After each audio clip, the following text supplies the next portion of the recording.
සුබ දවසක් හැමෝටම මේ දවස්වල තියෙන පව කට් එකත් එක්ක අපේ සුරතල් මසුන් වටිනා කියන මාළු ගොඩක් මැරෙනවා. මේකට විසඳුමක් මං අන්තර්ජාලයේ හොයලා බැලුවා.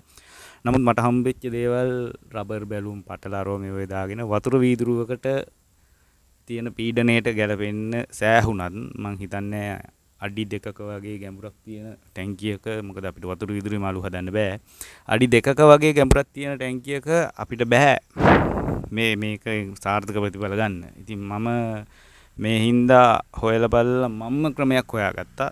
100%ක් සාර්ථකයි. මේක යාළුවන්ටත් බලන්න ෂෙයා කරන්න. මේ තියෙන්නේ ඒ මං හදපු මැෂින් එක. මේකට රුපියල් 200ක් වගේ සුළු මුදලක් තමයි මට වැය දුන්නේ. මේ තියෙන කෑල්ල පරණ මෝටරයකින් ගලවගත්ත කොටසක් මේක. මේක ඕන් තරම් ගෙවල් වල තියෙන හොයාගන්න. මෙන්න මේ කෑල්ල එක්ක මේක ගලව ගන්නවා. ඊට පස්සේ මෙන්න මේ 3 වෝට් මෝටර එක මං ගත්තා. මේ මම්ම හොයා හදපු පොඩි රබර් කෑල්ලක් මේක ප්ලාස්ටික් කෑල්ලකින් කපා ගත්තේ. මේක අඹ ගෙඩියක හැඩයට තියෙනවා. අර ඇද ගතියක් තියෙන ඕනේ හින්දා. ඊට පස්සේ ඕගොල්ලන්ට මේක තේරෙනවා ඇති මේකෙන් මොකක්ද වෙන්නේ කියලා. මේ තියෙන 3 වෝට් වගේ කරන්ට් එකක් ගන්න මෝටර එකක්. මේක ගොඩක් ලොකු පවර්ෆුල් මෝටරයක් නෙමෙයි. නමුත් අපේ වැඩේට ගොඩක් සෑහෙනවා මේක.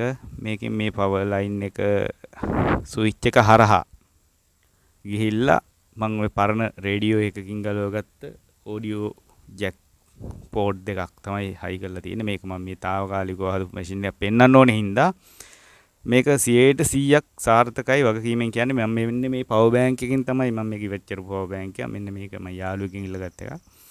මේකෙන් තමයි මම මේකට පවර් දෙන්නේ. වගකීමෙන් කියන්නේ මේක දවස් 3ක් එක දිගටම මේකෙන් මාළු ටැංකියට නොනවත්වා ඔක්සිජන් ලබා දෙන්න පුළුවන්. අඩි 3-4ක ගැඹුර වුණත් මේකට කිසි ගැටලුවක් නැතුව වැඩ කරනවා. මේ පරණ පවර් කේබල් එකක් මේක ඩේටා කේබල් එකක් පරණ.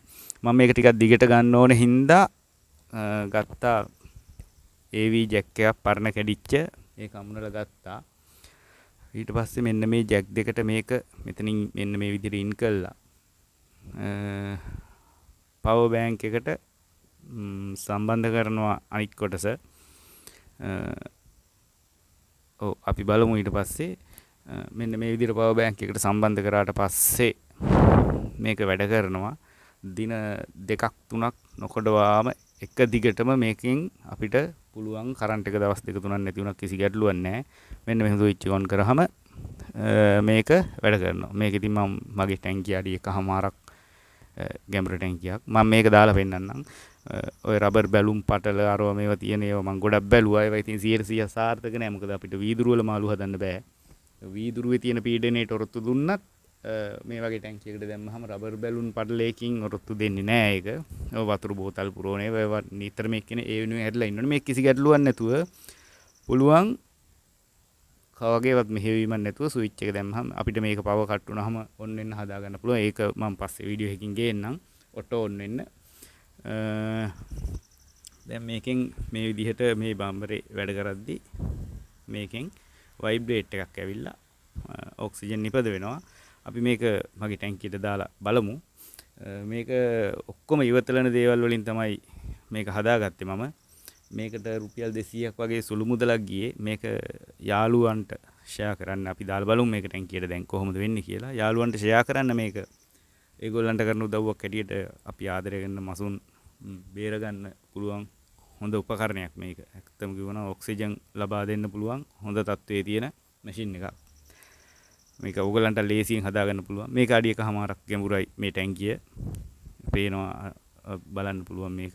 වතුර වීදුරුවක රබර් බැලුම් පටලයක් වැඩ කරනවා වගේ නෙවෙයි මේක. ගොඩ සාර්ථක ක්‍රමයක්. මම මේක දැන් දාලා පෙන්නන්නම්. පේනවා ඇති.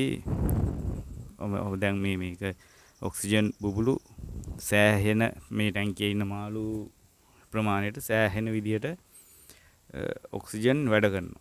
මේක මේ විදිහට දවසක් 2-3ක් එක දිගටම වැඩ කරන්න පුළුවන්. මොකද වෝට් 3ක වගේ පොඩි කරන්ට් එකක් පවර් බෑන්ක් එකක් නැත්තම් අපිට පුළුවන් පොඩි ඔය පරණ ටෝච් වල හිමි තියෙන සෝලර් ෆැනල් පොඩි එකක් හරි අපිට මොකක් හරි ඉලෙක්ට්‍රික් මාධ්‍යයක් යොදා ගන්න පුළුවන් මේකට. මේක ඇත්තටම සාර්ථක ක්‍රමයක්.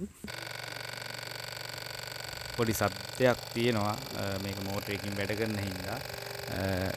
නමුත් මේක සබ්ද නෙවෙයි වැදගත් 100%ක්ම සාර්ථක වැඩක් මේක.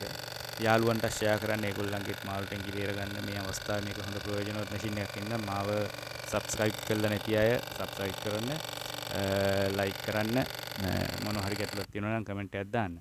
එහෙනම්